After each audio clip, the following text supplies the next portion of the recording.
Hey everyone, and welcome to the Dice Tower. I'm Camilla Cleghorn, and today I'm going to be taking a look at 8 games that I have played recently. Some of these games are new and have come through the office, and I had a chance to play them after they were already reviewed here in the office. Other ones are ones that I've been playing for a while and have just been hitting the table a lot, and I just want to take a time and acknowledge that and give my thoughts on them. So, without that, let's just jump right in.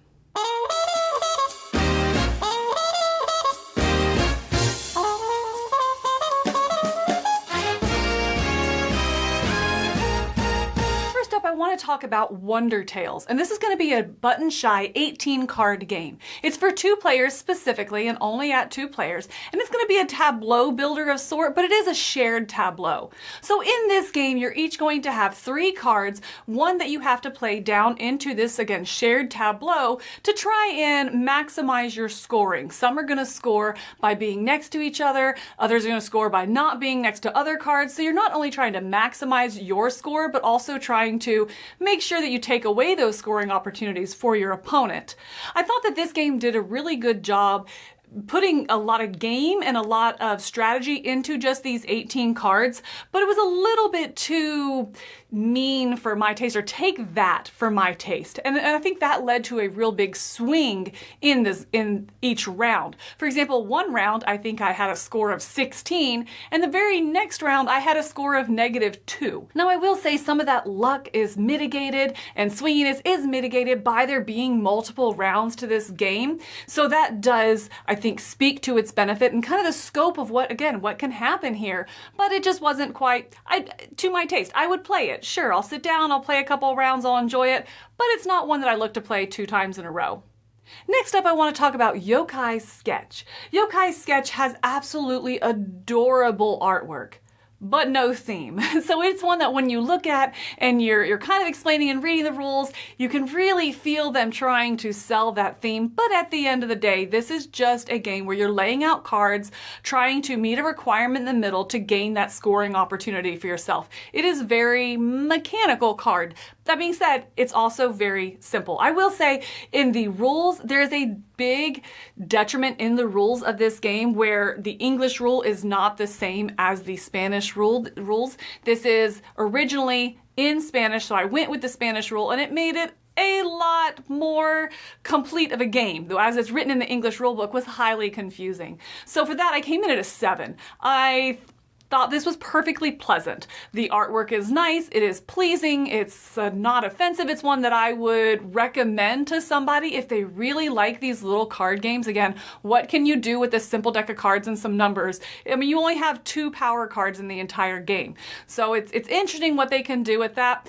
But at the end of the day, I just want a little more meat in my games. So on Yokai Sketch, I come in at a 7. Next up here, I have another card game, and this is going to be Valbara.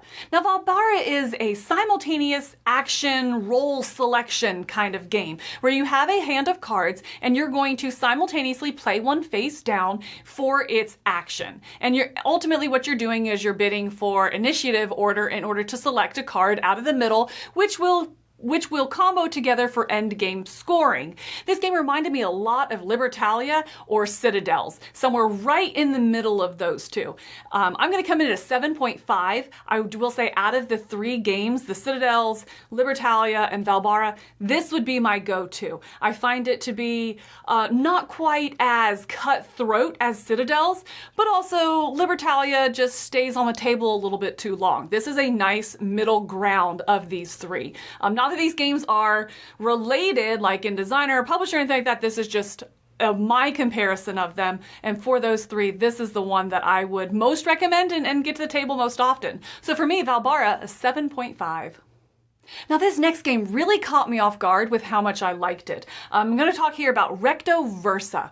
Recto Versa is going to be a very simple, real-time, cooperative game. And I say cooperative because that's what I played the most of. This does have a competitive mode as well, but I found that the cooperative mode, I think, worked the best and brought the most fun to the game.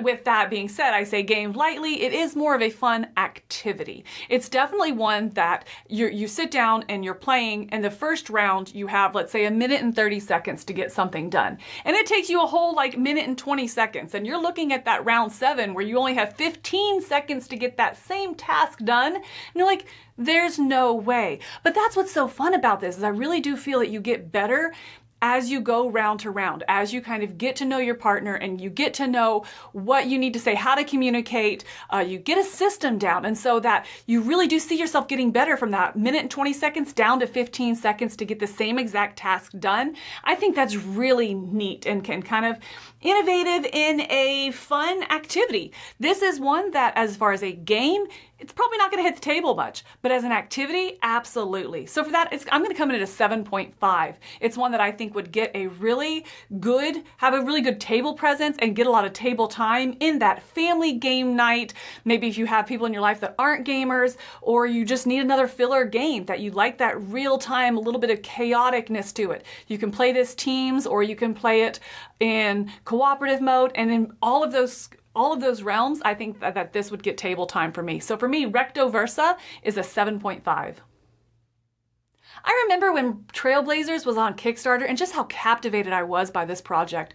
I really love the outdoors, all of these activities. I love mountain biking. I love hiking. I love kayaking. And so to put that in a game where you have these different scoring mechanisms and you're building your routes and trying to just build out your tableau of these 3 things was really exciting to me. So I was really excited when it came through the office and I was able to get it to the table. I very much enjoyed the drafting nature of this game. I like these drafting games where you have to pick a tile and play one and then pass the hand until the hand is played out. I really, really like that. And you're doing that in order to build out these trails. For me, this game is going to come in at an 8. I very much enjoyed my time with it. Some of my concerns with the game are it's this awkward table hog, because yes, you can control where you're playing out and build around, but ultimately you have these goals that you need to fulfill.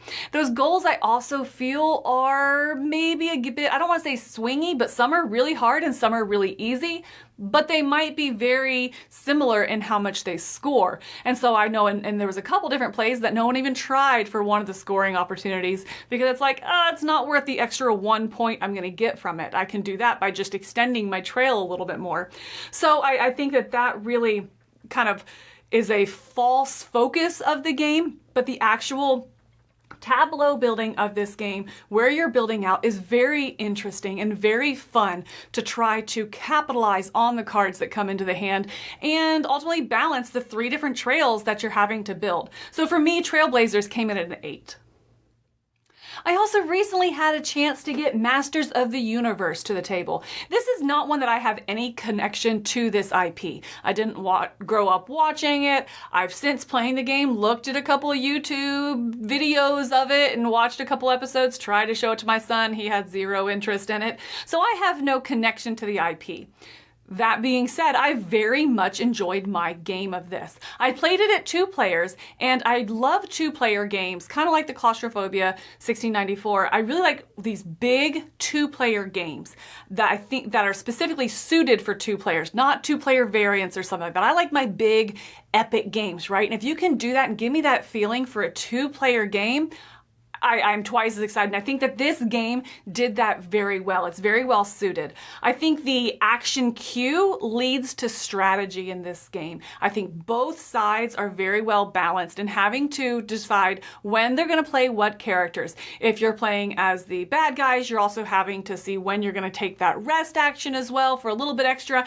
It just leads to a really good balance of going early and getting done and getting that first punch in there, or going later and getting those extra power-ups. So it is kind of that tactics versus strategy push and pull that create a really good tension in this game. Has a great battle feeling. So for that, I'm going to come in at an 8 for Masters of the Universe. Again, that's based on my 2-player games of this, but I really enjoyed that. I like this battle feel of it, and I think even without knowing the IP or caring about the IP, even after trying to get to know the IP, I very much enjoy this game.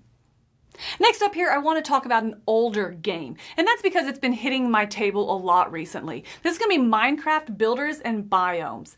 My son is really into Minecraft, and so I've been playing a lot of these games, and this is one that he just keeps coming back to over and over. I find that this is a Euro game, really, but what I like about it is it has these Euro mechanisms where you're scoring at different parts of the game, and different rounds of the game are going to score differently, so different parameters. Maybe one time you're scoring terrain, the next time you're scoring buildings, things like that. So you're not only looking at what you're doing now, but also planning for the future as you're taking your actions. That's very Euro, and it's very simple in this game. On the flip side of that, though, there's also these bad guys coming out. You have your Ender Dragons, and you have your other bad guys in the Minecraft world. I don't know. And you can focus on your favorite parts. So if you're really into the scoring and building up your terrain and really building your tableau, you can do that and maximize on those scoring opportunities. If you're like my son though, and you don't want to play a Euro game, you just want to go out there and fight, and you see that diamond sword and you're drooling over it and you've got to have it, then you can do that and you can win with that strategy. So this is a great balance of Euro mechanisms that allows you to focus on what part of the game you like and still be balanced and fun. So for this game, I'm coming in at an 8.5. I think for this family weight category, it is just about perfect. It's so good to see him be able to see those Euro mechanisms and play them, but pick the parts that he wants to focus on, the fighting, the fun and excitement, and still have a winning chance. And I think that is a very well balanced game with a theme that he enjoys and is very well integrated. Very well integrated into the game. So for that, Minecraft Builders and Biomes is the 8.5.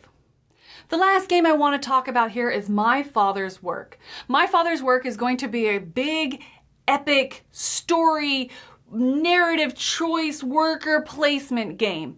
Notice I didn't say campaign, and that was really exciting for me, that I can get all this big epic feeling in a game without it being a campaign. There's these little standalone games. That being said, the more you play this game, the more it opens up, as well as it is app driven and will kind of evolve as you play it more. But you still only play it in single sessions and start afresh every time you play. So with that, you're trying to complete these experiments to ultimately complete your father's work, this master experiment that goes over 3 generations of time. You go out through town, in which you're choosing your own adventure and interacting with the town folk and kind of changing the actual town as you go. Choices you make will have you flip to another page, which changes the options available. And again, as time passes, the town changes as well. So depending on those actions and choices that you've made, opens up what map you're going to lead to next. That is so cool and so fun to see the evolution through one play session. Being said, it is long. I have definitely sat down to 4.5 hours of this game before. But if you can give me kind of a Sleeping Gods feel, this epic grand adventure that you're doing, but shrink it down a little bit where I don't have to pack it up if I know it's going to be that long. The writing is fantastic. It can be a little bit verbose. And so definitely towards the end there, I may be skipping a little bit, but it is so immersive that it just makes this game fantastic. So for My Father's Work, I'm going to come in at a 9. I think it's so fun to upgrade your buildings and really feel that as you're going through these generations, not only do your choices matter, but you see them come to fruition. You know, you see that end goal of your father's work in the beginning is completely unrealistic. But by that 3rd generation, you have what you need, and it's just about putting it together and making sure that you've made those right decisions through the years. So you get better at this game as you play it, and you see yourself and your tableau and your options evolve as you play. And so because of that, just that epic nature, the epic story in just a shorter playtime that I can play in one session, such a sweet spot for me. So for My Father's Work, I came in at a 9. And there you have it. There's my 8 games that I have played recently or have been getting a lot more table time, something like that I wanted to share my thoughts and where they kind of landed with me. So have you played these games? Or do you find them getting the table time? Anything you disagree with? Let me know down in the comments. And until next time, I'm Camilla. Thanks for stopping by.